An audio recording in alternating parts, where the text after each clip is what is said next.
सफलता के मार्ग होंगे उजागर, खर्च होगा लाभ से बढ़कर। जीवन की बेला पर फूलों की सजावट है, खोए हुए मन की पुनश्च एक शुरुआत है। मेष राशि के स्वामी अर्थात ग्रहों का सेनापति मंगलदेव है। जीवन में लगातार संघर्ष कर प्रगति करना यह आपका लक्ष्य होता है। बड़े स्वप्न देखना, उन्हें पूर्ण करने के लिए उतने ही अधिक प्रयास करना, यह आपका मूल स्वभाव है। नमस्कार, मैं एस्ट्रो गुरुमा डॉक्टर ज्योति जोशी आप सभी ज्योतिष प्रेमियों का हार्दिक स्वागत करती हूँ। हम मई 2024 महीने के राशि भविष्य को समझ रहे हैं। उसमें आज हम मेष राशि के जातकों के लिए यह महीना कैसा रहेगा, इस पर विस्तार से वार्तालाप करेंगे। विभिन्न दृष्टिकोण से इस महीने के ग्रह स्थिति का हम शास्त्रोक्त विश्लेषण करने वाले हैं। साथ ही वीडियो के अंत में मैं आपको इस महीने करने वाला विशेष उपाय भी बताने वाली हूँ, इसीलिए वीडियो को अंत तक देखना न भूलें। एक और महत्वपूर्ण बात है, हम विभिन्न दृष्टियों से यह महीना आपके लिए कैसा रहेगा यह सदैव बड़े विस्तार से बताते हैं। उस अनुसार इस महीने आपका अनुभव क्या रहा, यह आप हमें कमेंट द्वारा हम तक पहुंचा सकते हैं, ताकि हमारे इस मार्गदर्शन का आपको लाभ हो रहा है यह बात हम तक पहुंच सके।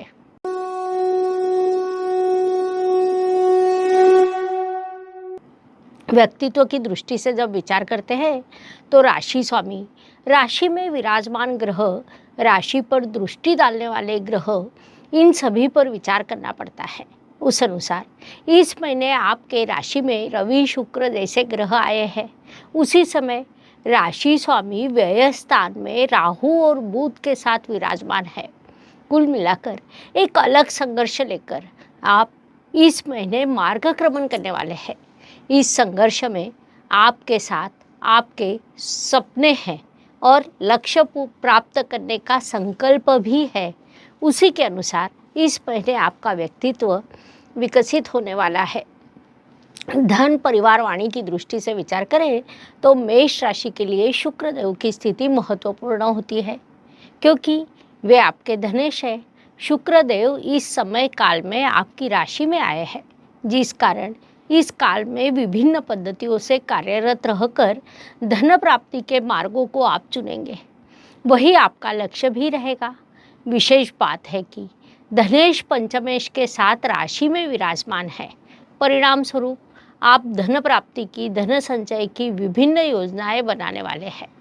वह आपके लिए लाभकारी भी रहेगी। एक और अत्यंत महत्वपूर्ण बात है कि महीने के प्रारंभ में गुरुदेव आपके द्वितीय स्थान में प्रवेश करेंगे, जिस कारण आपकी कुंडली में अर्थ त्रिकोण पूरा होगा। परिणाम स्वरूप इस काल में आपके लिए धन लाभ के विभिन्न अवसर निर्माण होंगे, इसलिए इस काल का पूरा उपयोग करें। पराक्रम एवं परिश्रम की दृष्टि से विचार करें तो मेष राशि के लिए बुधदेव की स्थिति महत्वपूर्ण होती है, क्योंकि वे आपके परिश्रमेश है। बुधदेव इस काल में आपके व्यय स्थान में नीच अवस्था को प्राप्त हुए हैं। परिणाम स्वरूप महीने की शुरुआत एक प्रकार का नकारात्मक भाव आपके मन में होगा। वास्तव में देखा जाए तो भाग्येश धन स्थान में और पंचमेश राशि में होने के कारण भाग्य से पूरा सहयोग मिलेगा, इष्ट देव से भी सहयोग मिलेगा। केवल आपका मन कहीं न कहीं नकारात्मक भावनाओं में जाएगा। शुरुआत में 10 दिन हो सकता है आप उन्हीं विचारों में या काम में को टालने के प्रयास में रहेंगे, लेकिन उसके बाद अगले 20 दिन आप बड़ा परिश्रम करने वाले हैं। इस बात को पहले से ही ध्यान में लेकर आपने इस महीने के महत्वपूर्ण कामों की योजना बनानी चाहिए, वही आपके लिए लाभकारी रहेगा। वास्तु, वाहन, भूमि, सुख, शांति, इन सभी दृष्टियों से विचार करें तो इस काल में आप वास्तु निर्माण के लिए अग्रेसिव होकर प्रयास करेंगे, लेकिन इस काल में आपके लिए वास्तु के शुभ योग नहीं है। वैसे भी वास्तु रोज रोज नहीं ली जाती है, इसीलिए किसी भी प्रकार की जल्दबाजी न करें, यह सलाह आपको दी जाती है। साथ ही माता जी के स्वास्थ्य का ध्यान रखना आपके लिए आवश्यक रहेगा। थोड़ा समय अपने घर के लिए, अपनी माता जी के लिए निकालें, वह अत्यंत उचित रहेगा। शिक्षा, संतति, प्रणय की दृष्टि से विचार करें तो मेष जातकों के लिए यह काल अत्यंत शुभ कहा जा सकता है। आपको पढ़ाई में सफलता मिलेगी। आपकी संतति सकारात्मक पद्धति से कार्य करने वाले हैं, जिस कारण संतति पर गर्व होगा। आपकी संतति उनके कार्यक्षेत्र में सफलता प्राप्त करेगी। इष्ट देव आपको आशीर्वाद देंगे। साथ ही विवाह इच्छुक वधूवरों के विवाह जुड़ने के योग भी निर्माण होने वाले हैं। उचित जीवन साथी प्राप्त होने के योग भी इस महीने आपके लिए निर्माण होने वाले हैं। इसीलिए उस दृष्टि से अधिक प्रयास करें। स्वास्थ्य, कर्ज, स्पर्धक, हितशत्रु, इन सभी दृष्टियों से विचार करें तो मेष जातकों के लिए यह महीना थोड़ी परेशानी का कहा जा सकता है। इसीलिए अपने स्वास्थ्य का ध्यान रखना आपके लिए आवश्यक रहेगा। हॉस्पिटल पर थोड़ा खर्च हो सकता है। पेट दर्द के संदर्भ में कुछ प्रश्न निर्माण हो सकते हैं। आवश्यक होने पर भी कर्ज न लेना आपके लिए अधिक उचित रहेगा। इस काल में लिया गया कर्ज आपके लिए परेशानी का कारण बन सकता है। साथ ही किसी को उधार पैसे ना दे, किसी के उधार न ले, इन सभी विषयों पर आपका नुकसान होने की संभावना है। महत्वपूर्ण दस्तावेज खो जाने या अनुचित स्थान पर रखना, यह विषय भी निर्माण हो सकता है। इसीलिए इस दृष्टि से भी अपना उचित ख्याल रखें। नौकरी एवं व्यवसाय की दृष्टि से विचार करें तो नौकरी करने वाले मेष जातकों के लिए यह काल थोड़ा संकट और संघर्ष का कहा जा सकता है। नौकरी में आपको कहीं न कहीं अस्थैर्य लगेगा, जिस कारण मानसिकता खराब होना, भय लगना, ऐसे प्रभाव आपको प्राप्त हो सकते हैं। उस दृष्टि से आपने अत्यंत सावधान रहना चाहिए। व्यावसायिक जातक व्यवसाय में सफलता प्राप्त करेंगे। लगातार कार्यरत रहेंगे। आपके लाभ का साधन को बढ़ने की संभावना है।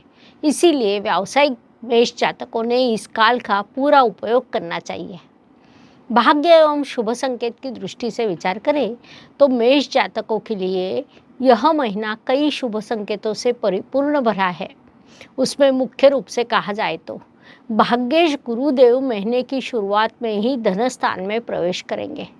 यहाँ से वे आपके लिए अर्थ त्रिकोण पूरा करने वाले हैं, जिसे हम अत्यंत बड़ा शुभ संकेत कह सकते हैं। इसके अलावा धनेश और केंद्र के स्वामी शुक्रदेव आपकी राशि में विराजमान है, उसे भी हम अत्यंत बड़ा शुभ संकेत कह सकते हैं। सबसे महत्वपूर्ण बात है कि आपके पंचमेश राशि में आकर उच्च अवस्था को प्राप्त हुए हैं, अर्थात राशि में धनेश और पंचमेश का गठबंधन हुआ है, जिस कारण इस काल को हम अत्यंत सकारात्मक कह सकते हैं, क्योंकि यह अत्यंत बड़े शुभ संकेत है। साथ ही लाभेश शनिदेव लाभ स्थान में विराजमान है।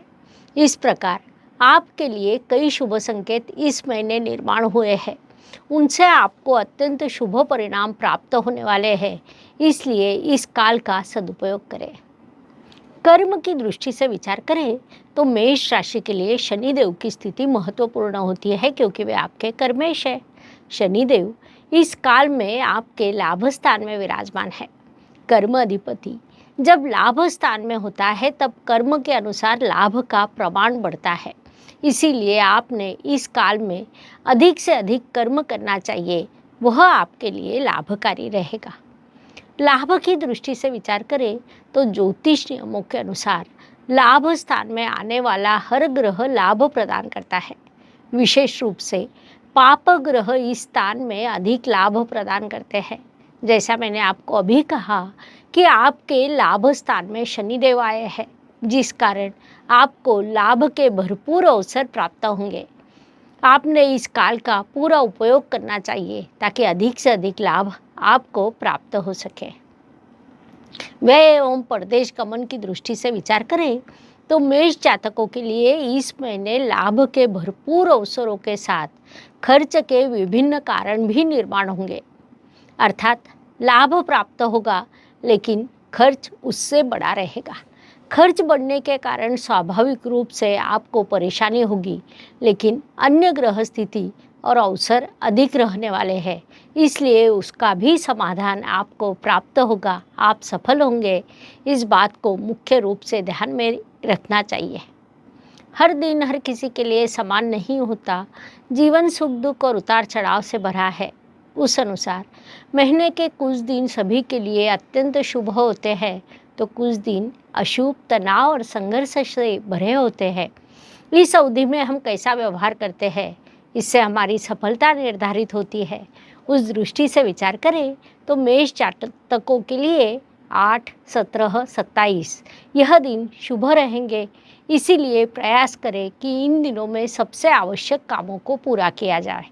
साथ ही 6, 15 और 25 यह दिन अशुभ रहेंगे, तो हो सकता है कि इन दिनों में आपका संघर्ष बढ़ेगा।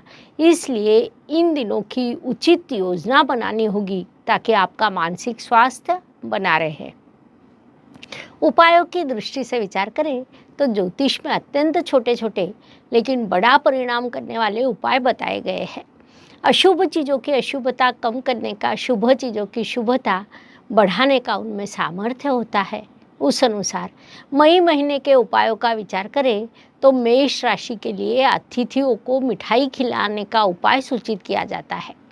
घर पर आए हुए अतिथियों को मिठाई खिलाने से कुंडली का मंगल दोष कम होता है, इसलिए आपने यह उपाय अवश्य करना चाहिए।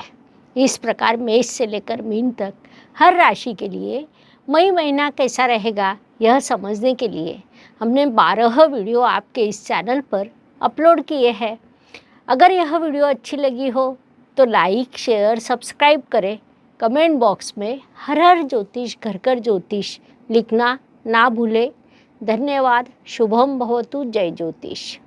ज्योतिष का अध्ययन तथा शास्त्र की शास्त्रीय तरीके से पढ़ाई करने के लिए मेरी 2 किताबें प्रकाशित हो चुकी है, उनका अवश्य लाभ लीजिए।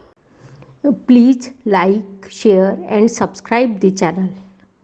और हाँ, बेल आइकॉन दबाना ना भूलें। धन्यवाद।